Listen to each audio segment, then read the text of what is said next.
तो स्वागत है आप सभी का हमारे YouTube channel Sachin coaching classes में। अगली क्लास में हमने समांतर पट संधारित्र की धारिता का व्यंजक किया था। इस क्लास में हम करने वाले हैं समांतर पट संधारित्र की धारिता का व्यंजक। जब दोनों प्लेटों के बीच आंशिक रूप से, आपको इस पर ध्यान देना है, आंशिक रूप से कोई पराविद्युतांक रखा है। हमने अगली क्लास में करा था कि समांतर पट संधारित्र की धारिता का व्यंजक, लेकिन इसमें एक शब्द बोला है आंशिक रूप से। इस पर आपको फोकस करना है। वहां एग्जाम में करके तो आओगे समांतर पट, लेकिन अगर आपने ये आंशिक नहीं देखा तो आपका क्वेश्चन गलत पाया जाएगा। फिर आप घर आके बोलोगे कि हमने क्वेश्चन तो किया था, लेकिन नंबर पे बाद में रिजल्ट के टाइम कम कैसे आए। तो यही है कि जो बच्चा है वो क्वेश्चन को ठीक से पढ़ता नहीं है। तो इसको आपको पूरा पढ़ना है। अगर ऐसा है कि समांतर पट संधारित्र की धारिता का व्यंजक ज्ञात कीजिए जब दोनों प्लेटों के बीच आंशिक, वो वाली डेरिवेशन में आंशिक शब्द बोलेगा ही नहीं, आंशिक रूप से कोई पराविद्युतांक रखा हो। तो आंशिक रूप से होता क्या है, जब हमने वो समांतर पट संधारित्र की धारिता का जब वो वाला हमने व्यंजक किया था, तो हमने उसमें ऐसे ही बना देता हूँ, देखो आपको बताएं, ये हमने ये वाला किया था। तो हमने उसमें आंशिक नहीं बोला था क्योंकि उसमें आंशिक रूप से नहीं रखा था, जबकि ये दोनों प्लेटों के बीच जितना भी ये क्षेत्र है उस पूरे क्षेत्र में ही हमने रखा था कोई परावैद्युतांक, लेकिन इसमें हमने आंशिक बोला है। अब आंशिक का मतलब होता क्या है? आंशिक का मतलब है कि पूरे संधारित्र में ना होकर,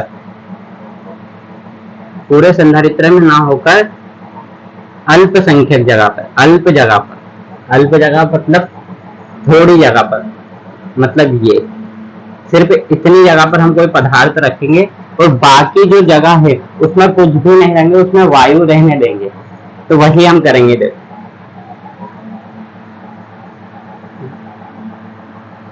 पहले हम अपना डायग्राम बना लेते हैं।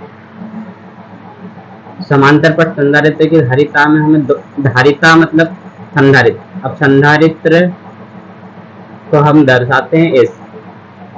ये हमारी दो प्लेट हो गई। संधारित्र में हमेशा दो प्लेट की जरूरत है।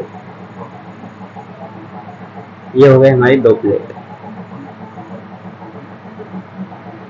और ये हमने कोई परावैद्युतांक कुछ भी है, कोई सा ही माध्यम, ये कांच है, जल रख सकते हैं आप, लकड़ी, कागज, जो भी आपको रखना हो, ये हमने इसमें रख दिया आंशिक रूप से, रख दिया। अब ये हमने थोड़ा इसमें डिजाइन बना दिया।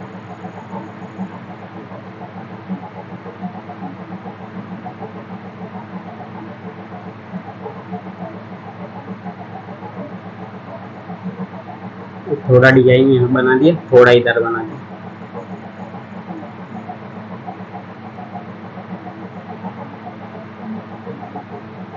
ये तो अपने ऊपर है, आप बना भी सकते हो या फिर कोई बात नहीं, और जो थोड़ा अच्छा लगे इसलिए।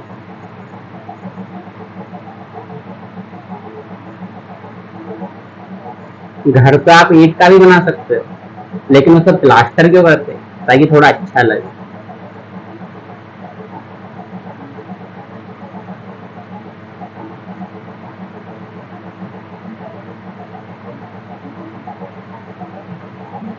ये कर दिया हमने इसका बी। अब इसका नामकरण कर लेते हैं। ये बन गया हमारा करना, ये हमारा बिंदु ए है, ये हमारा बिंदु बी है। जो ये पराविद्युतांक है, इसकी हमारी जो दूरी है या चौड़ाई है वो टी है, और जो हमारे दोनों प्लेटों के बीच की दूरी वो है डी। ये हमने इसका कनेक्शन कर दिया लाइट्स। सिर्फ बिंदु ए का किया है हमने, और बिंदु बी का कर दिया हमने ये अर्थिंग।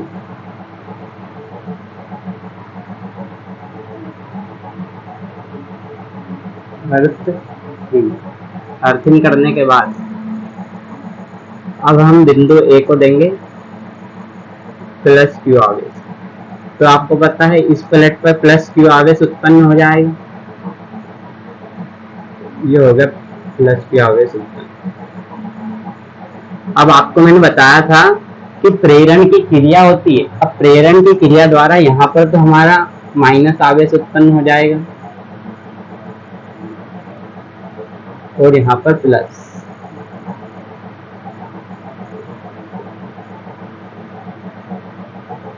फिर यहाँ पर माइनस, और ये प्लस, और ये प्लस के आवेश कहाँ चला गया हमारा? पृथ्वी में। इसको अर्थिंग बोलते हैं, हिंदी में बोलते हैं इसको पृथ्वीकृत। पृथ्वीकृत, अब दोनों में से कुछ भी लिख सकते हैं। अब देखो, आपको एक कॉन्सेप्ट समझाता हूँ। कॉन्सेप्ट क्या है? देखो कि ये जो पट्टी की चौड़ाई है वो तो है हमारी टी।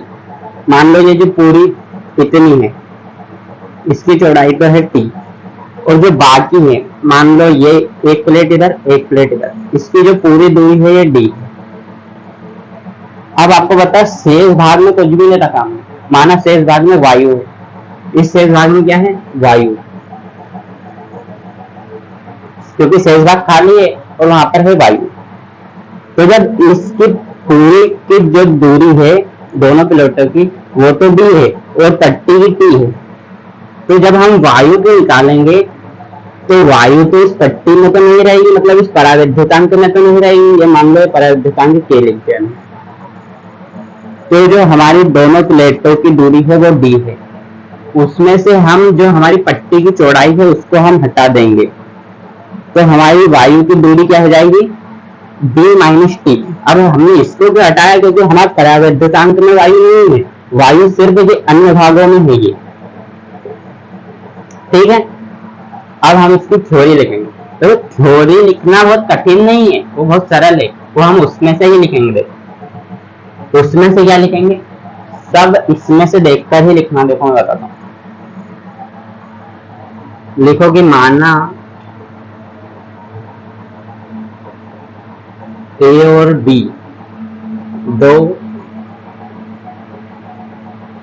समांतर पट संधारित्र की प्लेटें हैं। समांतर पट संधारित्र की क्या है? प्लेटें हैं।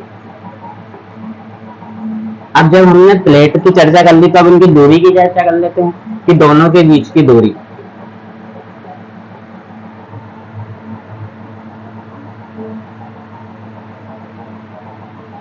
दोनों के बीच की दूरी क्या है?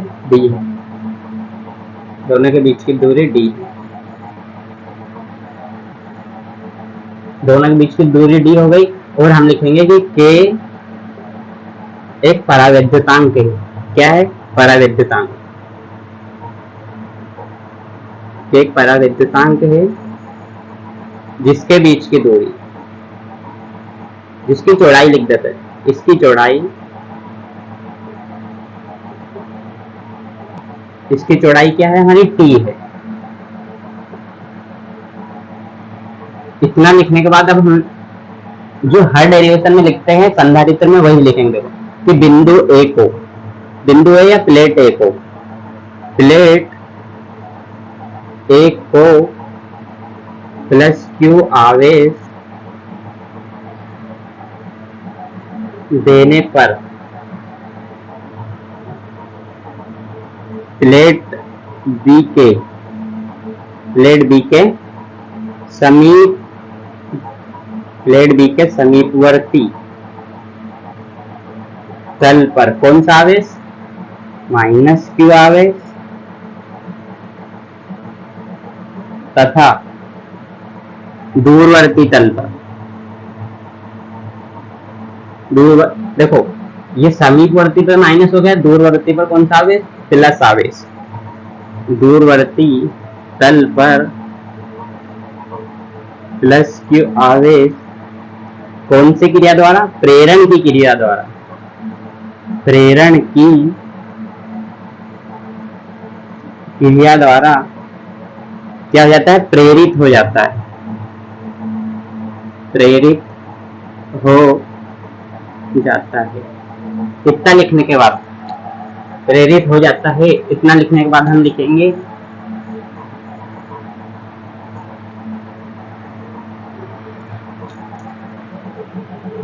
अब देखो हमने जो प्लेट बी का संबंध इससे कर दिया पृथ्वी से, तो हम लिखेंगे कि प्लेट बी का संबंध किससे कर दिया हमने? पृथ्वी से। प्लेट बी का संबंध पृथ्वी से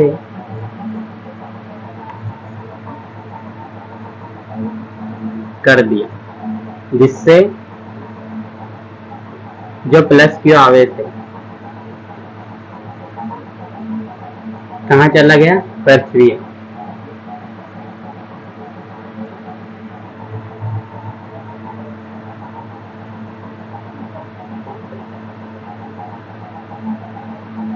ये हुआ क्या मैं बताता हूँ। जो प्लेट दी है उसको सगाई के पावने देखना है, तो गांव की भाषा में पावने कहते हैं, पावने। इसका सगाई के पावने जब देखना है तो इसका संबंध हो गया इससे। मान लो इस लड़की का नाम था पृथ्वी, तो इसका संबंध हो गया पृथ्वी से।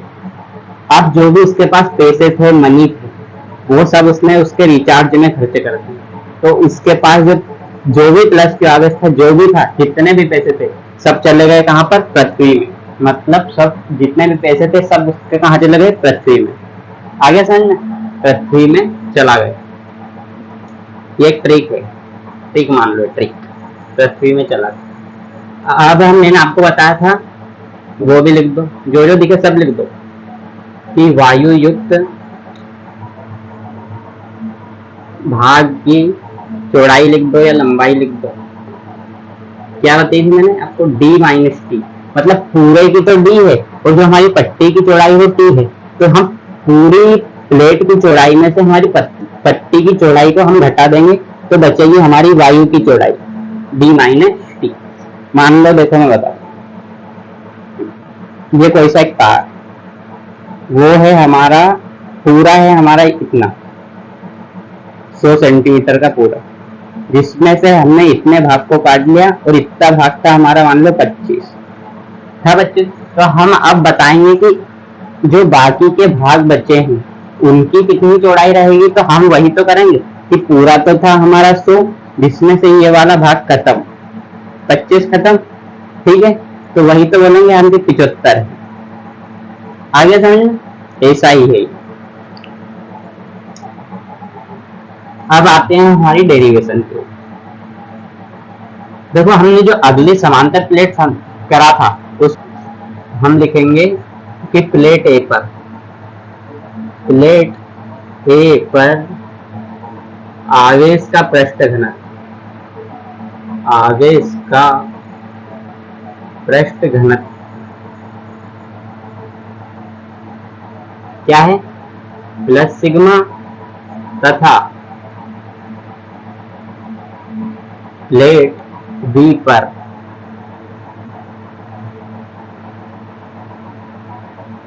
आवेश का पृष्ठ घनत्व क्या है, माइनस सिग्मा। तो हमारा रहेगा, इसको बोलते हैं सिग्मा, सिग्मा बराबर प्लेट ए पर क्या रहेगा हमारा, आवेश तो प्लस है और हमारा ये कौन सी है, ए, क्षेत्रफल क्या है, ए, ये रहेगा हमारा सिग्मा बराबर। इसकी हमें जरूरत पड़ेगी, इसको हम यहाँ लिख लेते हैं।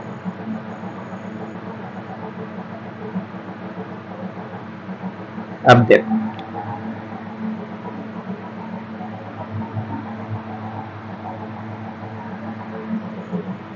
अब हम निकालेंगे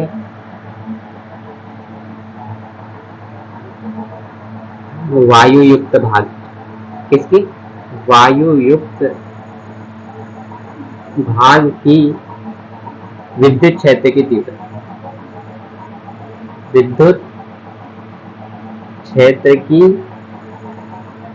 तीव्रता। अब हमने वायु युक्त भाग की क्यों निकाली, अगली क्लास में हमने दाग से यह लिख दिया था कि दोनों प्लेटों के बीच विद्युत क्षेत्र की तीव्रता, क्योंकि वहां पर आंशिक शब्द का प्रयोग हमने नहीं किया था। यहाँ पर एक तो हमारा आंशिक रूप से कोई परावैद्युतांक भी रखा है और दूसरी चीज हमारी वायु भी है। तो जो वायु की विद्युत क्षेत्र की तीव्रता है वो अलग रहेगी और जो हमारी पट्टी की विद्युत क्षेत्र की तीव्रता है वो अलग रहेगी, इसलिए हमें दोनों ही निकालनी पड़ेगी अलग अलग। देखो, अब हम वायु को इंग्लिश में कहते हैं एयर, इसलिए हमने लिख दिया ई ए। अब ई क्या है, तो हम विद्युत क्षेत्र की तीव्रता को डिनोट करते हैं ई से। ई का मतलब होता है इलेक्ट्रिसिटी। इसके बाद लिखेंगे हम, मैंने बताया था क्यों, ई बराबर होता है सिग्मा, और वायु के लिए देखो, वायु के लिए लिखेंगे हम एप्सिलॉन नॉट। हमने लिखा था अगली क्लास में के एप्सिलॉन नॉट, वो क्यों लिखा था, क्योंकि के हमारा परावैद्युतांक था। यहाँ पर के कोई परावैद्युतांक नहीं है। अब हम लिखेंगे ई ए बराबर सिग्मा का मान लिख देंगे यहाँ से क्यू बाई ए और ये एप्सिलॉन नॉट पहले से ही। ये तो हो गया हमारा वायु युक्त भाग का। इसको भी यहाँ पर लिख लेते हैं हम कि ई ए बराबर क्या है हमारा क्यू ए एप्सिलॉन नॉट। इतना लिखने के बाद ये तो निकल गई हमारे वायु युक्त भाग की। अब हम निकालेंगे कौन से परावैद्युतांक की। परावैद्युतांक के लिए इसको पट्टी कहते हैं, तो पट्टी की यह परावैद्युतांक लिख देता हूँ। परावैद्युतांक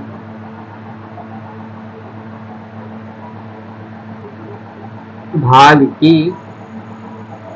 क्या विद्युत क्षेत्र की तीव्रता, विद्युत क्षेत्र की तीव्रता।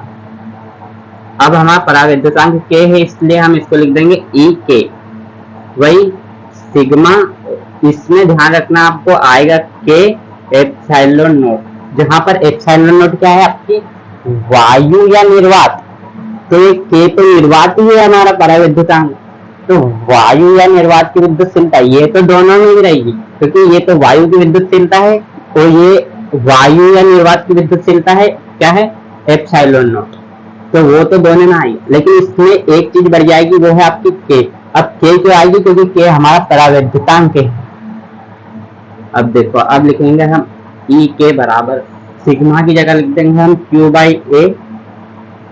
ये के पहले से ही है और ये एप्सिलॉन, ये आ गई हमारी।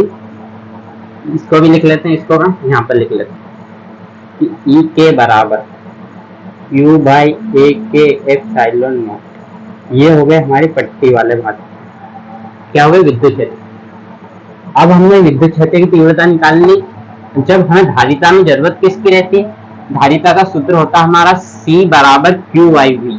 वी का मतलब है विभव, मतलब हमें अभी विभव की जरूरत है, तो हम दोनों प्लेटों के बीच का विभव निकालेंगे। देखो ध्यान से देखना, नजर हटी दुर्घटना घटी। दोनों प्लेटों के बीच का कुल विभव पूरा ही निकालेंगे। अब ये पट्टी का भी निकालेंगे और वायु का भी, दोनों का साथ में निकालेंगे। देखना आपको बताया था विभव बराबर क्या होता है। विभव बराबर होता है हमारा तीव्रता इंटू दूरी। ध्यान से देखना, विभव को डिनोट करते हैं V से, तीव्रता, तीव्रता हमारी है E और ये है आपकी दूरी। देखो दूरी को मैंने वैसे ही लिख दिया। अब क्यों लिखा देखो अब बस ई तो हमारे पास दो है, एक तो परावैद्युतांक की है और एक ई। जब हम टोटल निकाल रहे हैं तो इनका भी टोटल निकालेंगे। मैंने कह दिया कि 20 और 40 दोनों का हमें टोटल निकालना, तो आप 20 को भी जोड़ोगे और 40 को भी जोड़ोगे। ऐसा ही ये सिस्टम है, आपको इसको जोड़कर लिखना। तो देखो कैसे लिखेंगे। पहले तो हम इस पर ध्यान देते हैं, तीव्रता पहले हम वायु युक्त लिखेंगे। मान लो लिख दी है मैंने तीव्रता, जिसके बाद क्या है दूरी। तो मैंने आपको बताया था वायु वाले क्षेत्र की दूरी क्या है, पूरे की तो है d और पट्टी की है t, मतलब d माइनस टी। ये हो गया आपका d माइनस। ये तो हो गया हमारा पहले का। एक और बच्चा हमारा, तो हम लगाएंगे प्लस। प्लस लगाकर कौन सा, ये वाला क्यू ए के एप्सिलॉन नॉट। ये तो हो गया आपकी तीव्रता। अब दूरी देखो, दूरी किसकी चाहिए हमें, ये क्या लिखा के मतलब परावैद्युतांक, और परावैद्युतांक की दूरी या चौड़ाई क्या है टी, तो ये लिख देंगे हम टी। ये हो गई टोटल या कुल। अब देखो यहाँ से अपन v का मान, यहाँ पर Q A epsilon not, Q A epsilon not आपको कॉमन दिख रहा है, उसको निकाल दो बाहर। ये निकाल दिया बाहर घर से। अब कोष्टक के अंदर या घर के अंदर बचा कौन है, d माइनस टी प्लस, यहाँ से q भी गया, a भी गया, एप्सिलॉन नॉट। ऊपर तो बचा t, नीचे क्या बचा आपका एप्सिलॉन नॉट। ये आ गया आपकी v मतलब विभव। अब देख हमें इन मान की कोई जरूरत नहीं, प्लेन को हम मिटा देते हैं।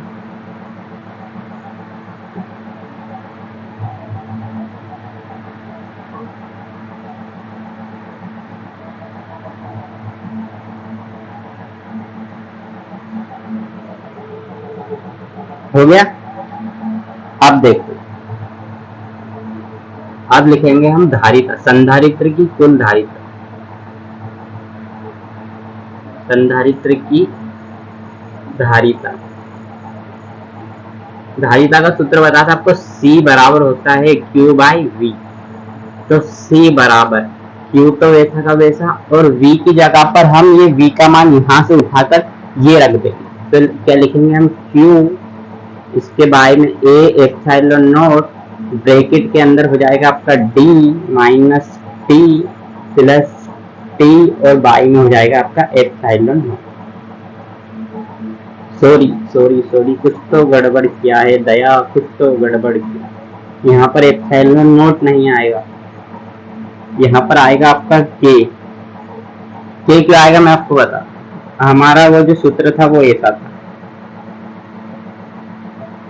D माइनस, दया कुछ तो गड़बड़ है दया, ऐसा हुआ हमको ऐसा लगा। अब देख, हमारा था ऐसा, जब हमने इसमें से Q by A epsilon not को बाहर निकाल लिया, तो अंदर बचा D माइनस T, और बचा Q A एप्सिलॉन नॉट तो बाहर आ गया, तो बचा T बाई K। यही था गड़बड़।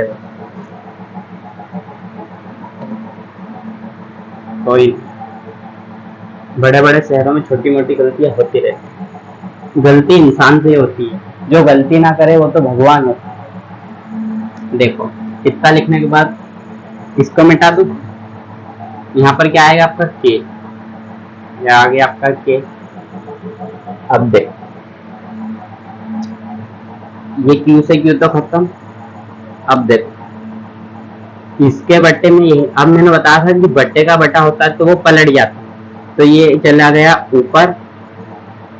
इसके बाद ये पूरा एक है, आप ये मत समझना कि ये भी पलटेगा, ये नहीं पलटेगा, ये वैसा का वैसा रहेगा। ये हो गया आपका T बाई K, ठीक है। इतना करने के बाद आपको, इतना हो गया, इतना करने के बाद एक बहुत बढ़िया कॉन्सेप्ट बता दूं। देखो, हम लिखेंगे C बराबर, ये A एप्सिलॉन नॉट तो वैसा का वैसा ही, देखो ये D भी वैसा ही, ये माइनस भी वैसा। इन दोनों में से आपको T कॉमन दिख रहा है, ये मैंने निकाल लिया T बाहर। ये मैं समझना, ये दोनों एक ही, D माइनस T अलग अलग लिखा है वो, ये D पहले लिख दिया मैंने माइनस T।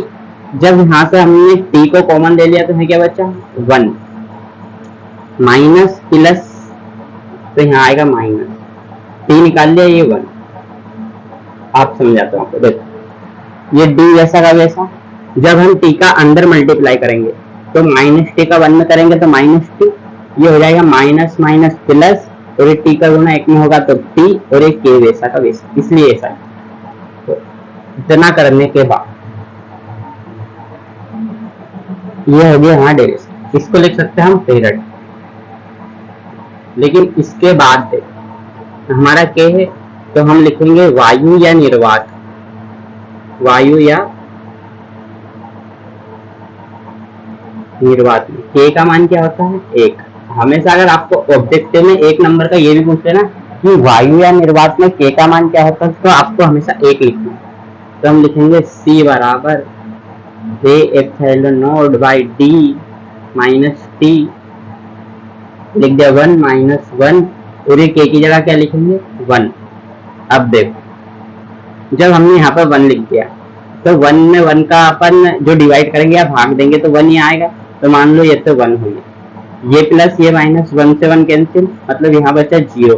और जब हम 0 का मल्टीप्लाई T में करेंगे, इस ब्रैकेट का मतलब ही क्या है, मल्टीप्लाई, तो ये 0 का मल्टीप्लाई हम T में करेंगे तो आएगा 0, मतलब यहाँ पर बचा only T, only D, sorry D। ये हो गया हमारा A epsilon not by D, और ये हो गया आपका फेरेड, क्योंकि धारिता का मात्रक क्या होता है, फेरेड। तो आपको हमारी क्लास कैसी लगी? अगर आपको हमारी क्लास पसंद आती है तो चैनल को सब्सक्राइब करें, लाइक करें। हम आपको ऐसे ही इंपॉर्टेंट डेरिवेशन और करवाने वाले हैं। हम आपको अभी केमिस्ट्री की और अभिक्रियाएं भी कराएंगे, इंपॉर्टेंट अभिक्रियाएं, वो भी आपको ट्रिक के साथ। तो धन्यवाद।